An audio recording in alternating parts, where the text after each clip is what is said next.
Welcome, everybody. We're on day 15 of the Democrat government shutdown. Not a good day on Capitol Hill, not a good day across America, because real Americans are feeling the pain due to the Democrats' political nonsense. And we want to specifically focus this morning on one area that's gotten a lot of attention and one segment of the population that truly deserves better treatment than the Democrats are giving them, and that is our military. Today, if it weren't for the bold leadership of President Trump helping us to protect our military, everyone needs to understand that 1.3 million active duty service members would be missing a paycheck. They'll get their check, thankfully, because President Trump has shown strong leadership. And under his direction, the Department of War has now redirected unspent funds to ensure that our troops are taken care of. And this is while Democrats are playing political games. Last night, they played some games. They stormed my office. Maybe you saw some of the video online that they themselves shared, or someone did. They berated a Capitol Police officer, screamed at him. He was just merely standing his post. Shows again their disdain for law enforcement, as we see all around the country, the Democrats and everyone in that party screaming, assaulting ICE officers. They did it right here in the Capitol last night. A few members of Congress went into the little foyer of my office and tore down a sign that I had up and just engaged in all sorts of political stunts and antics. They've been doing that every day now, and it shows their desperation.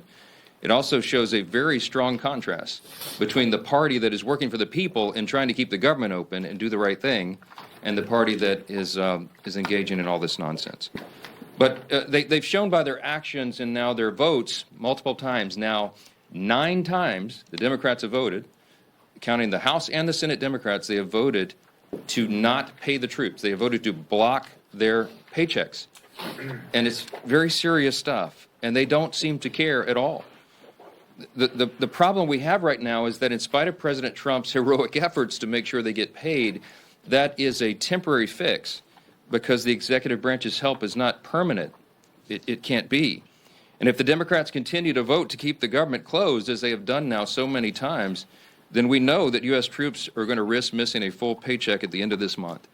And that means service members on deployment who've left their young families back home, relying upon these checks. It means service members who are thousands of miles away from home. It means service members trying to make their rent and those who have ailing relatives that need to be taken care of. None of those people will be paid if the Democrat obstruction continues. And it should outrage every American because it does us. Democrats in Congress, again, have voted 9 times. Here's the tally. Every single time the Republicans have voted to pay the troops, and by the way, all other federal employees, federal workers, and the Democrats have voted over and over to stop it. And the depressing irony of this, on this particular subject, among all others, is that the most pro-shutdown Democrats actually represent the most active duty service members back home, whom they have taken hostage in this insidious political game. And I want to give you a couple of examples, and this is the actual statistic of the 10 states with the largest military populations. 6 are represented each by 2 Democrats in the Senate who are withholding the paychecks. Here's the list. In California, it's home to 157,000 active duty personnel, the most in the country. Those stationed at Fort Hunter Liggett and Camp Pendleton and Edwards Air Force Base and Vandenberg Space Force Base and others will all miss a paycheck at the end of the month if Democrat obstruction continues. Now, this is worthy of note. Both California senators, Adam Schiff and Alex Padilla, are gleeful about this government shutdown. They agree with Chuck Schumer when he said very candidly just a few days ago, every day of the shutdown gets better for us. Who's the us? He's talking about Democrats. He thinks this is assisting their party and giving him political cover so he doesn't attract a Marxist challenger in his next Senate reelect. That's what this is about. So he thinks the government shutdown is allowing him to show a fight against President Trump and Republicans, and he is happy about that. And so are Adam Schiff and Alex Padilla, while service members are going without paychecks. Virginia. Virginia is home to 119,000 active duty personnel. It is the second most in the country. Those stationed at Naval Station Norfolk, Quantico, and Fort A.P. Hill, and others will miss paychecks at the end of this month if this is not resolved. Both Virginia senators, Tim Kaine and Mark Warner, are playing political games with the paychecks of 119,000 service members. Georgia Georgia's home to 65,000 active duty personnel. It's the 6th most in the country. Those stationed at Fort Benning, Fort Stewart, Moody Air Force Base, and others will miss paychecks. And just last week, this is so aggravating to us. It's so frustrating to us. It's so wrong. We saw service members waiting hours in lines wrapped around the block at Georgia food pantries. And meanwhile, you've got both Georgia senators, John Ossoff and Raphael Warnock, have now voted 8 times against paying those heroes. In Washington, the state of Washington is home to 57,000 active duty personnel. It is the 7th most in the country.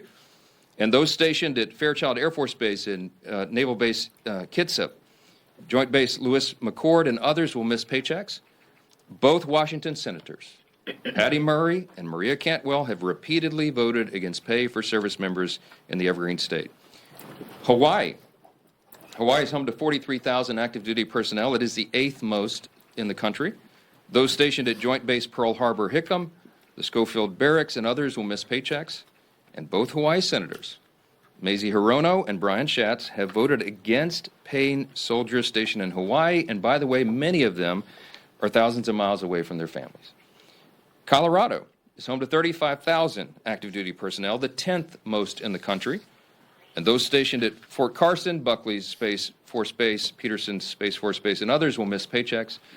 And you guessed it, both Democrat senators are from Colorado, John Hickenlooper and Michael Bennett, have voted against paying those troops in their state. And I just want to mention New York. It gets honorable mention. It isn't in the top 10, but the Empire State is home to 17,000 active duty personnel, the 17th most in the country. Those stationed at Fort Drum and Fort Hamilton and others will miss paychecks. And sadly, both New York senators, Kirsten Gillibrand and the architect of the shutdown himself, Chuck Schumer, can barely hide their delight that the government is closed and troops are not being paid. I will just say this. There's something that should be remembered by everyone. Democrats say that even missed paychecks for U.S. troops won't be enough to end this shutdown. The Democrats, who we just demonstrated, represent thousands and thousands of the most heroic men and women on the earth, refuse to put their unserious partisan demands to the side and pay the troops. And here are the indisputable facts of this shutdown. Republicans want to pay the troops, and we have shown that with our actions and our votes now 9 times. And the Democrats want to use them as hostages to extort $1.5 trillion in new unserious partisan spending that we just won't go along with. We won't sell out the long-term security and future of the United States so that Chuck Schumer can prevent a primary challenge from his left wing. We will not be a part of that nonsense. And until Schumer and the left wing of his party are satisfied enough that the pain this shutdown has caused has reached a limit that they're satisfied with, then the Republicans are going to stand here every single day, and we're going to continue to deliver the simple facts directly to the American people. Now, today we brought in some of our House Republican leaders who represent many of these military districts and that are being so deeply and adversely affected by the Democrats' senseless games. And the first up that I'm delighted to introduce is the chairman of our Main Street Caucus in the House Republican Conference, and that is Congressman Mike Flood. I'll tell you what, the House Republican Main Street Caucus couldn't be more proud of the leadership that we've elected to lead the House of Representatives. We stand united with this team that's remained in Washington to do God's work as we work our way through a very difficult shutdown. Speaking of Main Street, let's talk about what this means. I represent Offutt Air Force Base in Bellevue, Nebraska. We have over 10,000 airmen there. What do? We are in charge of deploying the nuclear triad. Think about that. It's very important work. And today, we have 2,300 of our civilian employees furloughed. We're holding diaper drives. The food pantry is getting stocked with more food. There's uncertainty on that base. The men and women who go to work every day to keep us safe, to provide that strategic deterrent on what could be the world's worst day, don't need this stress. We don't need this stress, especially to satisfy the political future of a New York Senate leader. This could have been avoided. He did the right thing, Mr. Schumer did in March. He's a pro. He knows political calculus. He paid a high price for it, and now people in my district are paying a high price, and it's not right. And by the way, as a country, we're better than this. We are way better than what's happening across our bases. And so to the people at Offutt Air Force Base and every military installation, the Main Street Caucus is here to say thank you for what you do. Whether you're furloughed or not, we appreciate every single one of you. Thank you again, Mr. Speaker, for having us, and thank you for inviting and including the Main Street Caucus. Well, I'm not going to introduce each of them. I'll ask them to do that themselves. But I do want to introduce you to the vice chair of the Main Street Caucus, and that is Congresswoman Laurel Lee, of the state of Florida. Thank you, Mr. Speaker, and thank you all for being here today. We are here today because the American people deserve to know the truth about why our government is shut down. The reality is simple. This shutdown was entirely preventable. It's happening because Democrats have refused to work with Republicans on our responsible, common sense funding measure. House Republicans did our work. We passed a straightforward extension of funding to keep the government open while ensuring our troops, our Border Patrol agents, and all essential services are fully supported. But at every turn, Senate Democrats have instead chosen obstruction and delay. They voted again and again to stop temporary funding that would have kept the government open. Again and again, they put partisanship ahead of the needs of the American people. And it's hardworking American families that are paying the price. In my district, we see these impacts firsthand. At MacDill Air Force Base, there are thousands of brave men and women in uniform. Many have young families in our schools and spouses who work on base and in our communities. In addition, some of our very best neighbors work as civilian technicians and managers at MacDill and keep critical services, not just for our community, but for our country operating. These are the people who will feel the strain of this shutdown and Washington's dysfunction the most. The service members, the civilian workforce who serves alongside them, and the federal workers and their families. They are now left to worry about their bills, about groceries, about paychecks, all because of political games by Senate Democrats. They deserve better than this. They deserve leadership that puts our country ahead of politics. House Republicans have already voted to ensure our service members receive their pay, and we will not allow America's heroes to suffer because of this political brinksmanship. Thanks to President Trump's leadership, the Pentagon identified funding to make sure that our troops are paid this month, even in the face of this needless shutdown. This is not about politics. It is about priorities. Our priority is the American people. We want to secure our border, to strengthen our military, to restore fiscal sanity to Washington, and ensure that every taxpayer dollar is spent wisely. Senate Democrats have made their priorities clear. They're more interested in protecting wasteful spending and expanding benefits for illegal immigrants than they are in protecting our service members and our hardworking American families. That is unacceptable. To the men and women at MacDill Air Force Base and the families across Florida's 15th Congressional District, and to every American feeling the uncertainty of this shutdown, know this: we are fighting for you. We are fighting to reopen government responsibly, to ensure stability for your families, and to get this country back on track. It's time for Democrats to stop the political games, to stop holding our troops and our federal workers hostage to their agenda, and to join us in putting the American people first. Thank you. And now we have our colleague, Representative LaLota. Good morning, everybody. Fully funding our military is the most important thing our Congress can do.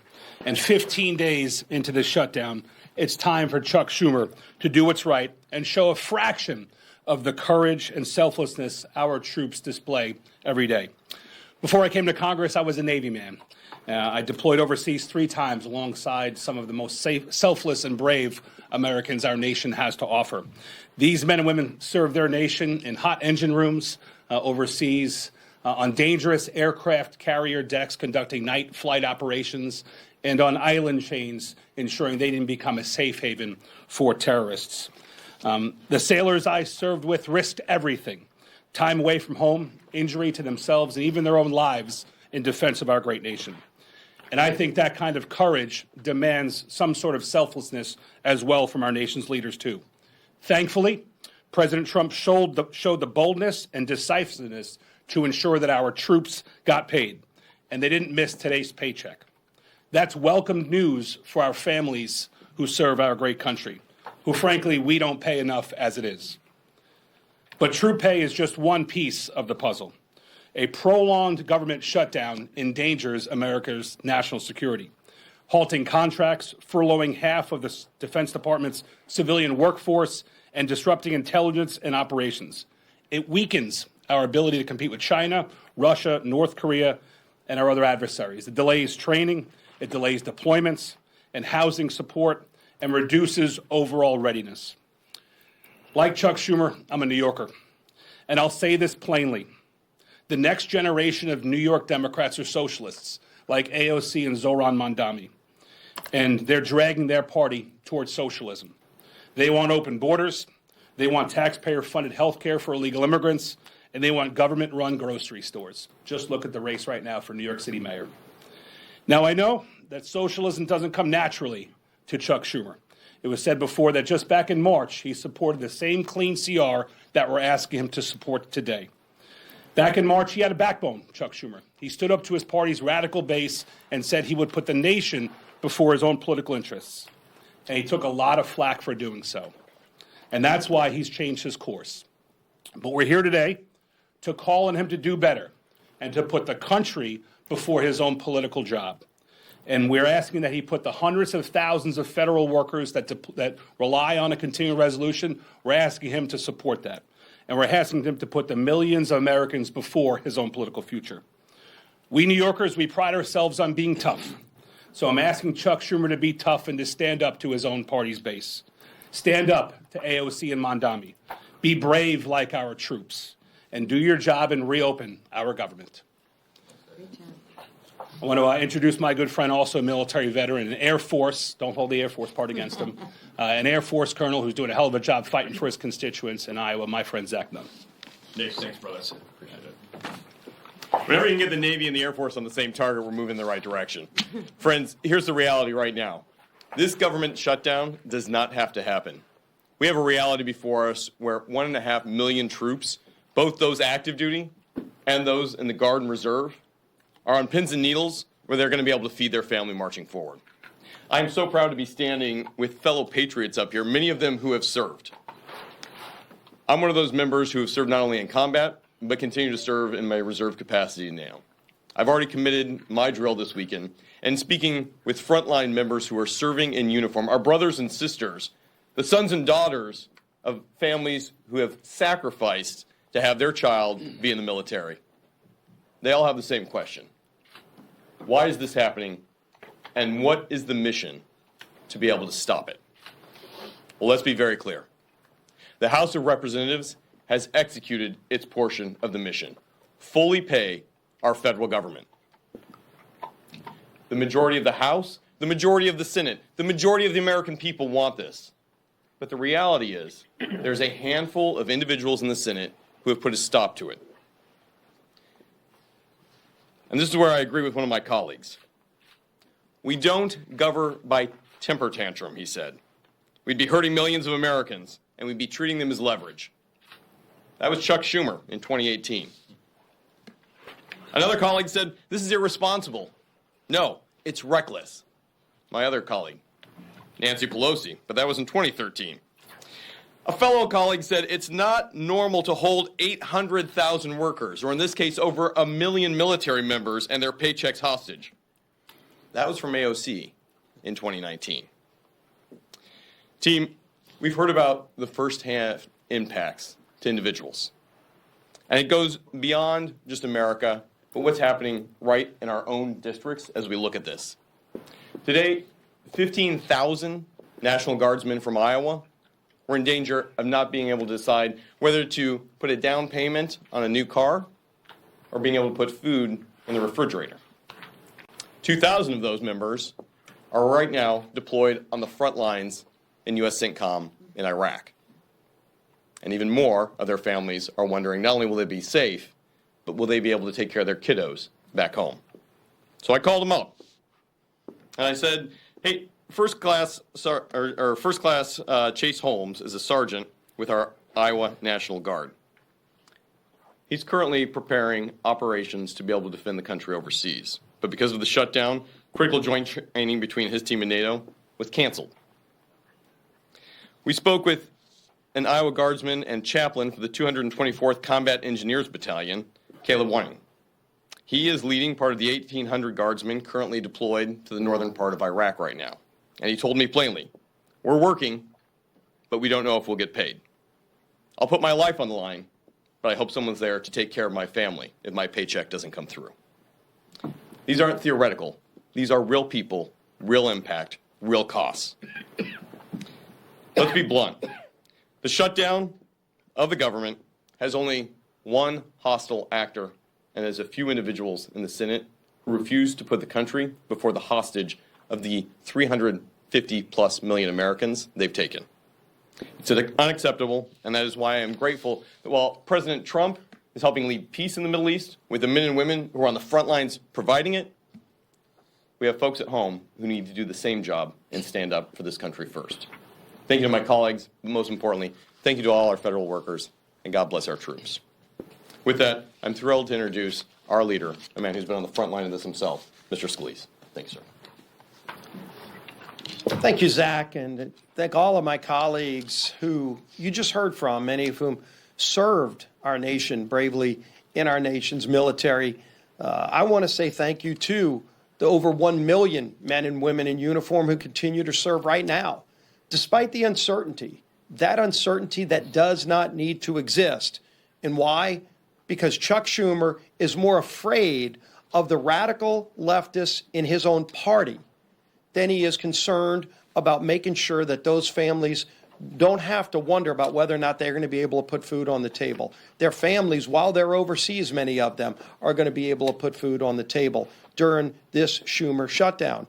And keep in mind, over 1/3 of all men and women who serve in uniform right now, over 1/3 of them live paycheck to paycheck. That means when Chuck Schumer is voting to deny them pay, many of them will not be able to make their rent payment or their mortgage payment. Many of them will not be able to make their car note payment. And the stress that adds to their lives unnecessarily should not happen, did not need to happen. This House came together. I'm so proud of the men and women I serve with in Congress here in the House where we did our job. Weeks ago, we sent a bill over to the Senate. That doesn't resolve all of our differences. People often say, gee whiz, why can't Washington just get together? You know, which side's going to win this thing?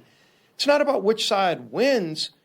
It's about stopping the American people from being the losers in Chuck Schumer's fight while we go negotiate our differences. We have big differences we need to negotiate, and the clean CR that we passed over to the Senate does not resolve those differences. It just gives us some more time to have that negotiation. And by the way, that clock is getting sooner every day. November 21st is not extending every day that Chuck Schumer continues this charade that he's playing with the lives of millions of American families. That date is going to get closer every day, where we're not going to have as much time to negotiate our differences. And how big are those differences? Just look at the wish list, the hostage list that Chuck Schumer filed weeks ago, his demands that he said have to be met before he'll even open up the government again.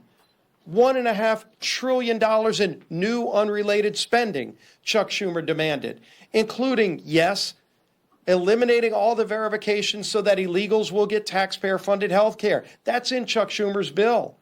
Chuck Schumer guts the $50 billion rural hospital fund to give taxpayer-funded health benefits to illegals in his hostage demands. That's not going to happen. And so when are we going to have a rational conversation? When are Democrats going to actually become serious in this discussion where they say, let's open up the government and start talking about our differences? about how we're going to get this country back on track. And in contrast, again, just look at what happened yesterday. Some of us were at the White House at just an amazingly emotional ceremony where President Trump posthumously, unfortunately, issued the Medal of Freedom to Charlie Kirk. And his incredibly brave widow, Erica, was there to receive it on his behalf and gave another emotionally powerful speech. And this comes on the heels of President Trump returning from the Middle East, where he was in Israel, he was in Egypt, working with other world leaders to establish historic Middle East peace. President Trump's been doing all those things, and in the middle of doing all of those things, he had to go find time to figure out creatively a way to pay our troops, even though Chuck Schumer wants to defund our troops. Yes, the party, the Democrats, that were for and continue to be for defunding our police now want to defund our military troops by not paying them, by not opening up the government. And the votes are clear. Nobody has to wonder which side is for shutting down the government, which side is for trying to deny troops their pay. We had yet another vote, the 8th time on the Senate floor yesterday. While we were at the White House, the Senate was having that vote on whether or not to open up the government. And you saw Democrats continued, led by Chuck Schumer, to shut down the government and deny troop pay. It's embarrassing. It's not just unserious. It's having devastating consequences on millions of Americans around this country, and it doesn't need to happen. We shouldn't have to wait until the Hate America rally this weekend or whatever it is that's driving Chuck Schumer to keep this going on, this damage that's being inflicted, so that he thinks it's going good for him while it causes damage, real harm to millions of American families, including our service men and women who are so bravely risking their lives for these great freedoms that we enjoy. We're going to continue to fight for freedom. We're going to continue fighting to open this government and do our jobs. And the whip of our conference is my friend, Tom Emmer.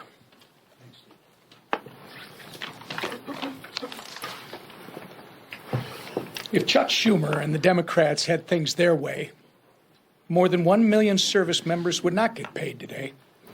Thankfully, our commander-in-chief stepped up where the Democrats have refused by reallocating funds to ensure our troops receive their hard-earned paychecks today. Thanks to President Trump, military families across the country will have the resources they need to continue making ends meet just a little bit longer. Yet, what has been the Democrats' response? Representative Madeleine Dean told CNN yesterday, quote, "This is not the way to run a government," close quote. Making sure our troops get paid is not the way to run a government? You know what is actually not the way to run a government, Representative Dean? Holding the American people hostage over your $1.5 trillion wish list of radical demands. Clearly, the Democrat Party of today is not your grandfather's Democrat Party. They care about one thing and one thing only, appeasing the radical, pro-terrorist wing of their party. And they will inflict the maximum amount of pain on the American people to do it. But it doesn't have to be this way. Republicans have a nonpartisan government funding bill ready in the Senate. We've been talking about it now for more than 2 weeks.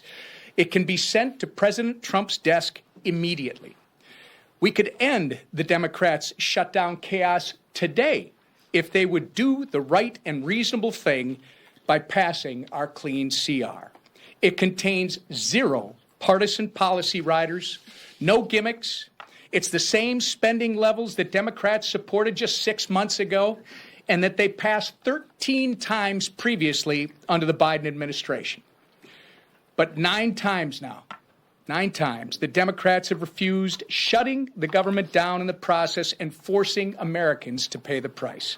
All so they can gallivant around the Capitol making ridiculous videos, childish videos, scream at Capitol police officers who aren't getting paid, by the way, and buy time until their Hate America rally takes place on Saturday on the Mall. It's despicable and it's wrong. We can only hope that they come to their senses and that the madness ends soon. Until then, our message remains the same. Stop playing political games, pass our clean CR, and reopen the government for the people you were elected to serve. Lisa McClain, our conference chair. Thank you. Well, good morning, everybody. Here we are again. I'm going to be very clear. Chuck Schumer wants a dirty deal. I'll say it again. Chuck Schumer wants a dirty deal. One that caters to his radical base. You know, the same crowd planning to protest at their I Hate America rally this weekend. And what is in this so-called deal? Let's take a look at what's in Chuck Schumer's dirty deal. Let me spell it out. It adds $1.5 trillion to our national debt. $1.5 trillion. It hands out health care to illegal immigrants. That's not a talking point. That's a fact. It guts the most historic investment Congress has ever made in rural health care. Again, that's a fact. And it weakens health care for hardworking Americans. Begin to see the compare and contrast? Chuck Schumer and the Democrats want to protect illegals and hurt Americans. Republicans, we actually want to do what we were elected to do, and that's take care of Americans. Yesterday, we released a new white paper on the facts, which are actually crystal clear. So we don't need to do political stunts and storm the speaker's office, and we just have the facts on our side. And notice, when you can't beat us on the facts, you have to go to emotion. And you have to go to political stunts, and that's exactly what the Democrats are doing. First, the Democrats' proposal eliminates a cornerstone investment in rural health care, putting hospitals and small-time clinics deeper in financial debt. That's a $50 billion cut to rural America. Second, states like California have played games with federal tax dollars to give benefits to, you guessed it, not Americans, that's right, illegals. Republicans actually closed that loophole, saving taxpayers $190 billion. Again, note the compare and contrast. The Democrat bill would reopen that loophole, and don't let them deny it. Make them own their votes. Make them own their stance. Let me remind you, every single Democrat on the 2020 presidential debate stage raised their hand and said taxpayers should pay for health care for illegals.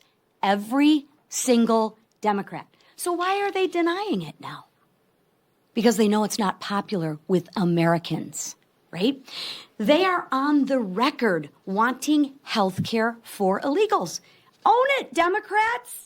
Say it loud. Say it proud. You want to put illegals over Americans. Just own it. I'm going to say it again. They are on the record wanting health care for illegals, and their dirty deal that they lay out in black and white. Finally, Democrats' plan forces taxpayers to cover the majority of emergency medical costs for all non-citizens. Another $28 billion tab for who? You guessed it, the American people. So here's the bottom line. The Democrats' proposal would force taxpayers to fund $119 billion in waste, fraud, and abuse. Yes, that's right. The Democrats advocate for waste, fraud, and abuse. Why? Because it's not their money, it's your hard-earned money, including benefits for people that are here illegally. That weakens health care for Americans. It also defunds rural health care. Again, that weakens health care for who? That's right, it weakens health care for Americans. It is absolutely outrageous. So here's my message to Democrats. Tell all of your radical base you're done taking orders. Tell them you're putting America first. Drop the demands, reopen the government, pass the House bill, and let's get back to work for the American people. Thank you.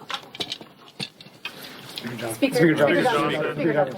A judge in Florida issued a restraining order against Corey Mills for threatening and harassing behavior from an ex-girlfriend. And according to these court documents, he also instructed a congressional staffer to reach out to her after that initial temporary restraining order was filed. Do you think this is an ethical violation, and do you think any disciplinary action is warranted? I have not heard or looked into any of the details of that. I've been a little busy. We have a House Ethics Committee.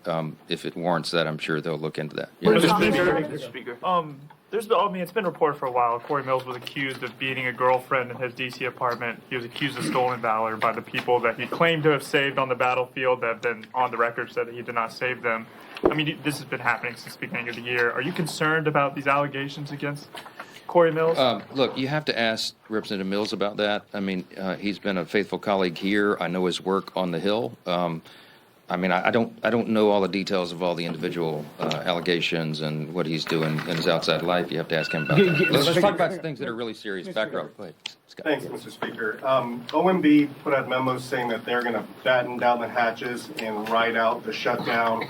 But as you pointed out, they're going to pay the troops, as well as they said pay law enforcement. Should law enforcement include Capitol Police who protect you, your family, Mr. Scalise, the whip, as well as the Capitol building in general? Yeah, we've always stood with Capitol Police and law enforcement, and we've shown that in word and deed.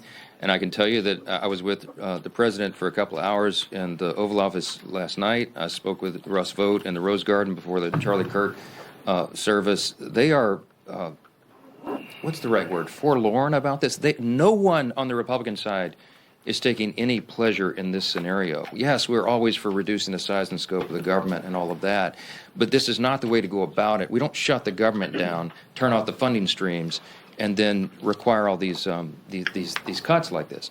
So what they're doing is they're having to triage federal spending, as you know, because anybody, as we've said, any person who's in the White House, regardless of party, and their director of OMB, is given this unfortunate reluctant task. They have to figure out and triage what are the most essential services personnel policies and what are not. They're going to look at that through a partisan lens, but when they look through it through that lens, I mean, we're looking at it right now as conservative Republicans, the White House, that's who serves in the White House right now.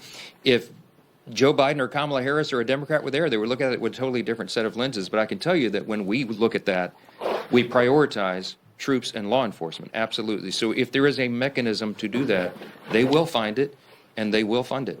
The reason, the way they were able to get the troops paid for this paycheck, and as I said, this is not an enduring solution because we will run out of the funds, but there were some unspent funds in effectively R&D accounts in defense. They moved that over to prioritize payment of those who are putting their lives on the line today and who have families in serious situations. That money will be replaced, as has been explained by the White House, after the funding gets going again. If we can find a similar mechanism to take care of Capitol Police, of course they'll do that, but that's in a separate branch. So the different determination. Yes, sir. Mr. Speaker, this is day 15 of the shutdown, though, and Leader Scalise just kind of addressed this, that the 7-week bill that you guys passed before, you guys have already lost 2 weeks of that. Is there a point in the future where you decide to put either another clean continuing resolution on the floor, like in the next couple of weeks, or why not just put some of your appropriation bills that are passed out of committee on the floor during the shutdown? Our appropriators have been hard at work, even during the shutdown. They had, remember in the House, we passed all 12 separate appropriations bills through committee, 3 off the floors. There's 9 left. They've been working to put those together and prepare them for action. And whether or not they're all collected here in D.C. or they're working individually at home as a group, we have lots of means of communication right now. So the appropriators are working not just among colleagues in the chamber, but chamber to chamber. So it's a bipartisan discussion that's been going on. As I mentioned several days back, I even spoke myself with Patty Murray, who's the lead on appropriations in the Senate, Democrat side. So that work has been going on. With regard to the timeline of the CR, it would do us no good to pass yet another CR out of the House because it will meet the same fate. Chuck Schumer and the Senate Democrats want to close the government down. They are gleeful about this. They are happy that troops are suffering all this pain, apparently, because they've just voted now 9 times collectively. Democrats in Congress have voted 9 times to block the pay of troops and Capitol Police and all the federal employees and, by extension, all the civilian contractors and everybody else. So we would just be going through an exercise in political futility to pass another CR. It is ironic that the 7 weeks on the clean CR that we passed, September 19th, was a date that was determined by Republicans and Democrats in the House. The appropriators determined together that that should be the length of the CR, and they stipulated together that it should be clean. The Democrats at the time said, please don't put any Republican priorities on that so that we can all do this in good faith. And we didn't. We put a clean CR, and still they voted no. Why? Because their leadership, Hakeem Jeffries and Chuck Schumer, told them they had to. So I think appropriators want to get back to work. I know every House Republican does, but we've got to get the lights turned back on, and Chuck Schumer and the Democrats need to vote to do that so we can get back to regular legislative session. Yes, ma'am. Last question. Thank you. Just to follow up, though. So the Senate is actually trying to advance some appropriations bills. Are you saying that if your appropriators get some bills ready for the floor, you'll bring them back, bring the chamber back, even if the CR isn't passed? Leader Thune is trying to advance the defense approach bill today. We'll see how that turns out. My suspicion is the Democrats are going to play their same political games and stop that cold. I hope I'm surprised by that, but we'll see. We're on a 48-hour return notice for House Republicans and the House itself. Dependent upon action in the Senate, we can get all this moving again, and we can get back to all the regular order and all the things that are stacking up on our plates. It is ironic that even though Democrats decided upon the end date, the 7 weeks to go to November 21, it is the Democrat leadership that is eating up the clock. And they are doing great harm to the American people, not just by suspending services, vital services and paychecks, but also because of the backlog of work that the Congress has to get done. And we cannot do it while hardworking Americans are suffering because of these antics, and that's why we're demanding, insisting that they get it open. I'll leave you with this. You've heard the word contrast here a number of times today. I'm so grateful for these Main Street Caucus leaders who came in to help us articulate this contrast. I'll just say this again. You have two parties on a split screen right now. You have President Trump and the Republican Party reducing your taxes, cutting government red tape and regulations to get the economy going again, passing historic legislation to boost the economy and bring down the cost of living. You have Republicans who have ended the border crisis, almost zero illegal crossings in the last 4 months. You have Republicans who are working to end the crime crisis and support law enforcement and ICE officers and all those who are wearing that badge and putting their lives on the line and supporting our troops, as we talked about today. You have Republicans who are ending fraud, waste, and abuse in government and making government work more efficiently and effectively for the people. And you have President Trump and the White House and his administration ending conflicts that are killing millions of people around the world. What have Democrats accomplished in the last 9 months? A government shutdown. I mean, the contrast between these parties could not be any more stark. And I encourage you to watch. We call it the Hate America rally that will happen Saturday. Let's see who shows up for that. I bet you see pro-Hamas supporters. I bet you see Antifa types. I bet you see the Marxists in full display, the people who don't want to stand and defend the foundational truths of this republic. And we do. And that's what we're here doing every single day. And we'll continue to come in every morning and tell the American people the plain and simple facts. Because the facts are going to win the day here. The American people are not stupid. They see what's going on, and they know who's to blame. Thanks for being here this morning.